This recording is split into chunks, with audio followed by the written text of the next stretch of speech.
Hello guys and welcome back to my channel. Endfield Beta Test 2 started a few days ago, and after some days of playtesting, I'll show you the most noteworthy changes from the last beta test. First of all, the improvement in the story advancement and the storytelling.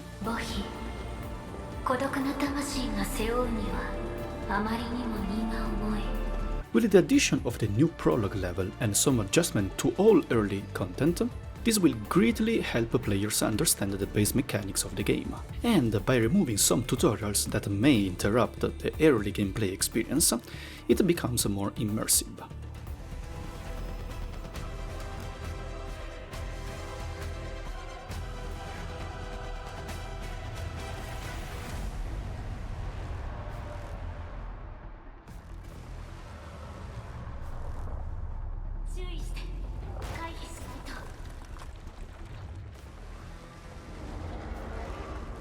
Map design is now more level-based, combining story events to help and guide players, making it less confusing so you won't feel lost while progressing through early story missions. The storytelling, especially during cutscenes, also received a big improvement. With the addition of more characters and dialogues, it will make the story easier to understand. Not only the storytelling, but the graphics and the characters' models are improved, and you can notice that from this small comparison.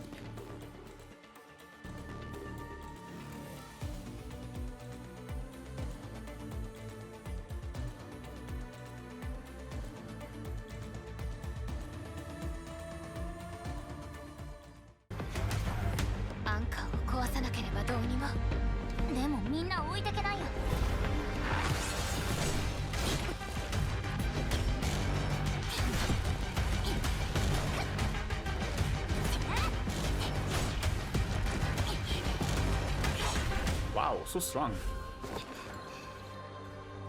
アンカーのところに向かってください。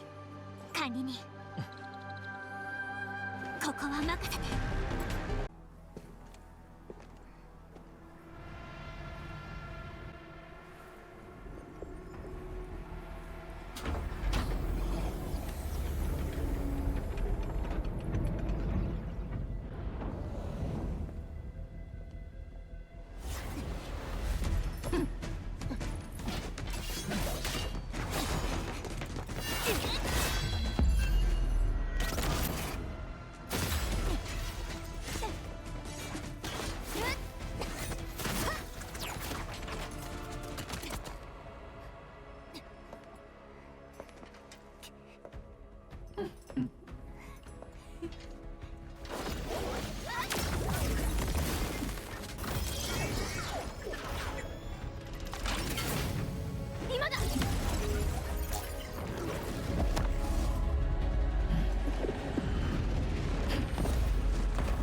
Another big change worth discussing is the blueprint system and tons of quality of life changes to the base building. Now, after you finish a tutorial related to a specific device, it will unlock a small blueprint for that small production line using that device. Which means for more complicated items you still need to think a bit and make a more efficient production line. Or you can just use a blueprint another player made and skip all that process. I personally would prefer to think it through myself. That is more fun. But for players who don't have that much time, this is very useful. And one very cool quality of life addition, now you can bulk select while in building mode and copy paste what you've selected. In case you don't have those devices ready, the copied part will remain in the form of holograms, waiting for you to gather everything. Then you just have to submit and it will be instantly built.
The map of Ling also got a huge improvement. It was fully reworked. The map we used to see in the last beta is no longer the same.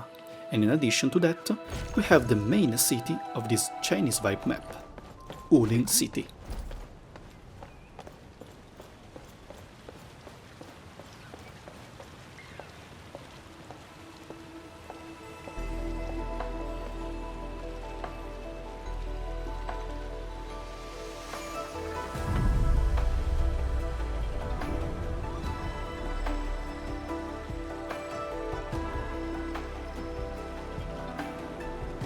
It's a huge metropolitan city with a lot of NPCs around the map. You can really feel the life in this city. Let me show you some clips and screenshots, and try to feel it yourself.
They kept some level design from the previous beta, just like the bamboo forest and the feature with water, while expanding its gameplay.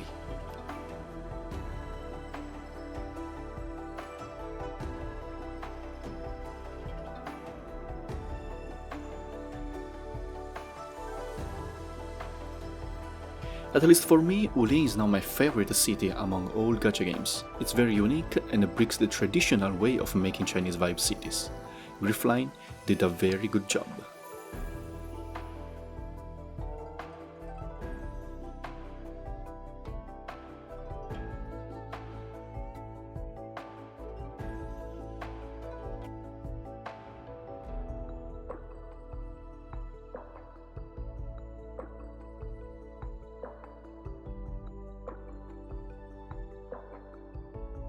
Also, look at those details in the raining maps.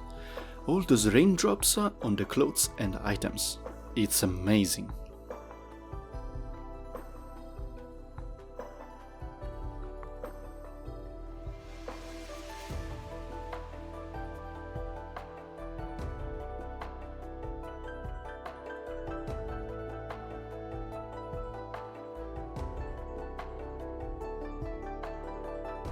Talking about the map, another change from the last beta is the map system.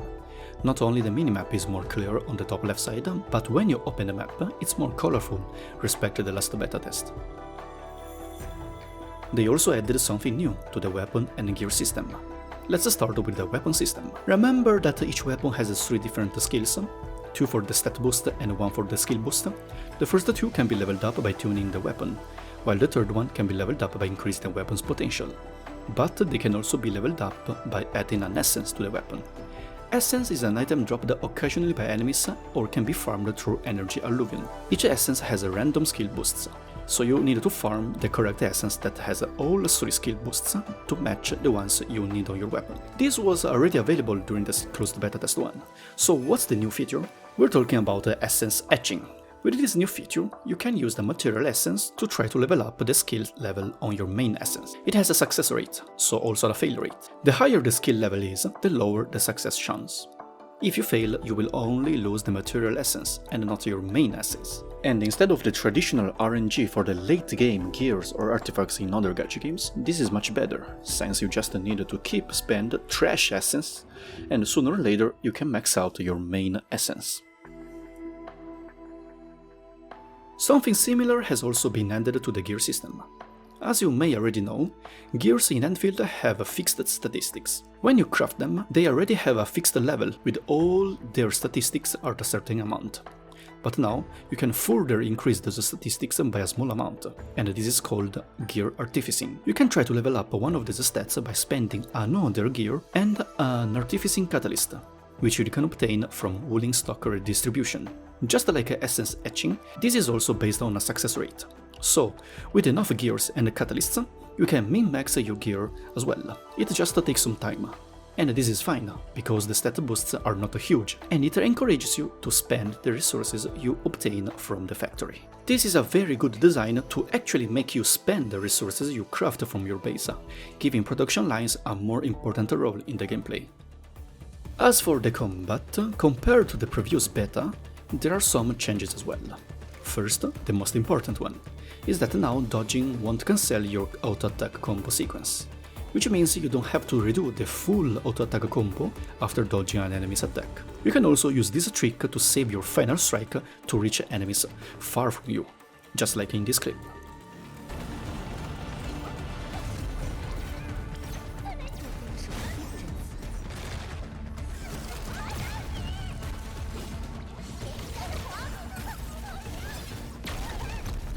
The perfect dodge effect is now more visible, and it refunds skill points when performed. And now you can do 2 consecutive dodges, unlike only one from the previous beta test. The physical statuses are fully reworked. Some adjustments to elemental actions as well. For character roles, the specialist role is removed, but we have now vanguards and strikers. Vanguards are great at recovering skill points to help teammates, while strikers exploit physical or arts effect inflicted by other operators to unleash powerful attacks. I'll make a more detailed video about the combat mechanic in future, so stay tuned for that. Another small quality of life change worth mentioning is from the domains. In the previous beta, when you needed materials for lower level operators, you had to farm lower tier levels to get them, so the sanity to material conversion was not very efficient. Now you can choose which material you want to farm from the same domain for higher efficiency.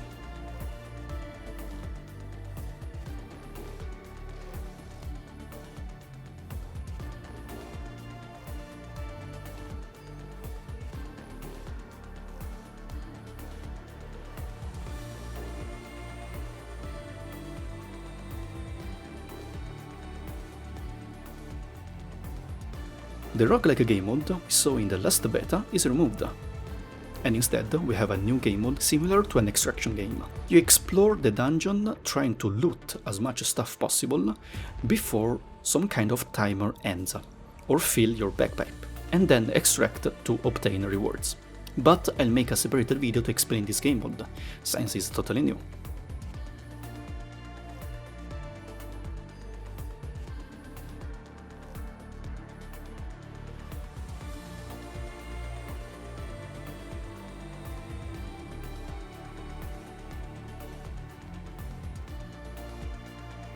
Well, those are the major updates from the last beta. Hope you enjoyed this video and see ya in the next one. Bye!